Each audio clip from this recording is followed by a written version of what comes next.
Hi and welcome back to The Winning Factor for a new season in Hong Kong racing. And on this show each week, we'll preview the weekend's racing and we'll be looking for angles to support and try and find the winners of a couple of the races coming up in Hong Kong. Well, as I said, the first meeting of the new season on Sunday, but that doesn't mean there aren't patterns to follow. Certainly there are patterns that happen over time in Hong Kong racing, and that brings me to where we're going to start today, and that is a table that I bring out every year, and I think it's really one of the most useful things that you'll get throughout the season on this show. It's one of those things that doesn't just pertain to Sunday's racing, but I think is good for the first couple of months of the season, and that is a look at the trainers who are traditionally the fastest beginners. So have a look at this table, and this covers the top 10 trainers on average number of wins over the first 145 races of the season. Now, I choose 145 races specifically because that will usually take us to the start of November. And hopefully this is something you can note down and find useful for quite a few meetings and not just this weekend. Every year, the top 6 early start trainers will win more than 40% of the races. So this is a shortcut to finding winners, working out who those trainers will be, who have their horses fit and ready early in the season. Now, just one note here on David Hayes. I've tweaked his figures to include seasons from his first stint in the 1990s and early 2000s, and we did see both him and Tony Cruz uncharacteristically slower than usual in their starts last campaign, but they are trainers I would expect to begin quickly, and I've highlighted the trainers over the years who've had 10 wins or more in that first 145 races of the season. So to Sunday's racing, and the first race we're going to look at is race 3, where our winning factor is the weights. Now this is the traditional first feature event of the season in Hong Kong, the Chief Executives Cup. It's been going since 1997, and this year it's a particularly juicy one, I think, for punters, a very good edition of the race. Obviously, the Talk horse is going to be a horse that I expect to make quite a bit of noise this season at the Group 1 level, the new 4-year-old Ka Ying Rising. But there is plenty of quality here opposed to him, and there are winning chances too for the likes of Flying Ace, Packing Treadmill, who was unbeaten first up, and right down in the weights, horses like Super Capitalist and Beauty Waves. So there would certainly be a bit to look at if we were going to show you all of their recent starts, but I thought instead that we'd show you the one replay that is going to be critical to the market, because I think this horse will be the favourite, and that's Ka Ying Rising. This is his most recent start back in June, when he took his record as a 3-year-old to 7 starts for 5 wins and 2 photo finish seconds. So he's got an outstanding past record, and this is his latest, a Group 3 win over 1200 metres. Now he's in red, blue and yellow colours from gate 6, and he's one of the best to begin before he takes a sit in 4th placing behind regular leader Victor the Winner. And you'll see the heat map shows a good even speed here before a dash home, and when it is time to sprint, Ka Ying Rising answers the call, quickens well to join the leader, puts him away rapidly, and is never really in danger before his jockey Karis Teton gets to sit up for the photo. Now that was Ka Ying Rising as a 3-year-old. It's only a few months ago, but I expect with the benefit of a break in between and those 3 months, he's going to be a stronger horse now. He's headed towards the Hong Kong Sprint and the other Group 1s of the season. So he's a serious talent, and it would surprise me if David Hayes doesn't have him very forward in order to tackle his first assignment of the new season. So there's a lot going for him. However, when we look at the history of the race, that is not really highlighting his prospects. So you see on this graphic, these are all the results of the Chief Executives Cup, right back to the first one, over the 27-year history of the race. But what I'm looking at most, the column I'm looking at, is the 5th column, the weights. This is a race which has been dominated by lightly handicapped horses. No horse has ever won carrying more than 130 pounds. Carrying Rising has 135 on Sunday. And even horses we look back on as top Group 1 performers who came through winning this race, they prevailed in it with lighter handicaps.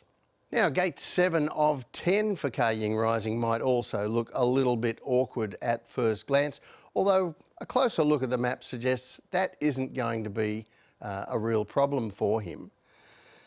There is very good speed here from Superb Capitalist in gate 1, Majestic Knight through the middle, and Baby Crystal and Harmony and Blessed pressing forward with light weights from the outside. And in my view, this race will be run faster than average and will be a proper test. Now that's going to suit horses who can sit in behind and trail that speed. Beauty Waves, he has good speed, but he went so well winning his last start last season, coming from further back in the field, that I think he'll be ridden conservatively again behind the pace. And what helps Carrying Rising is the lack of speed under him from Lucky With You, Beauty Charge and Flying Ace. So Zac Purton should be able to get the favourite over to trailing the speed in a great spot. But my tip in race 3 is Beauty Waves. His winning factor is the weights. Now, as I said, I think Carrying Rising is going to be one of our top sprinters in Hong Kong this season, and he gets a good run here. There's a lot to like about his chances in the race, and I won't be even a little bit surprised if he manages to get the job done. However, the history of the race doesn't favour horses with big weights, and Beauty Waves was going well enough at the end of his campaign last season to suggest that getting 20 pounds off Carrying Rising at the handicaps, he's going to be a worthy rival here, and that makes him my pick. The second race I want to take a look at on Sunday is race 5, where our winning factor is the map. And we're back to something more grounded with this Class 4 over 1200 metres, but I don't see as many chances in this race as the feature. California Deeply with Zac Purton, and having his first run below Class 3 will command plenty of attention here. I haven't minded the turf trials of unraced Pearl of Pangs, while My Wish and Super Bonus finished last season in top form. And because the map, when we get to it, presents a few issues for California Deeply, I'm concentrating here on My Wish and Super Bonus.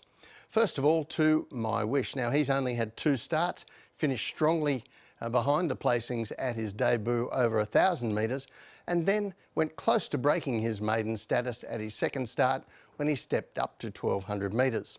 He's in red and yellow colours here, gate 6, and My Wish begins okay. Then his rider Luke Ferraris pushes him forward in a good tempo to sit at the leader's hindquarters. When they turn for home and the sprint goes on, My Wish responds willingly, and he goes up, takes the lead, and to be honest, really looks all over the winner at the 200 metres. But the leader has rolled out and left a big run through on the inside for Yun Long Elite, and that horse finishes just too well to grab victory on the line.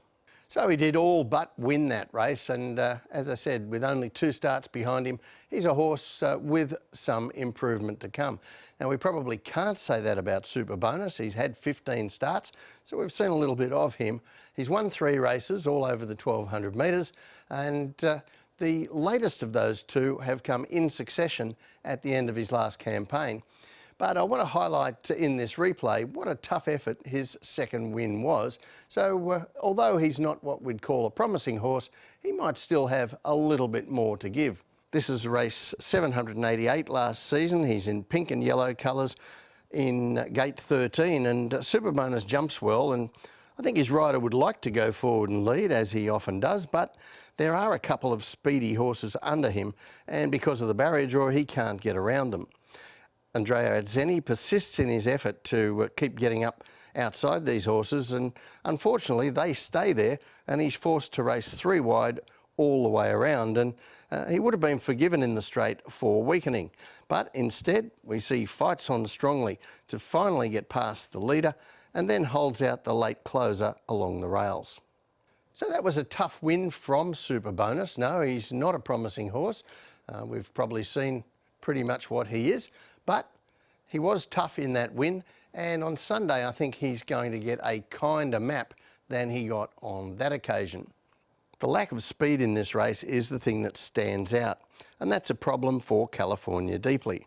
He did lead for the first time in his 25 starts last start over 1,400 metres, but really didn't appreciate it, over-raced and failed.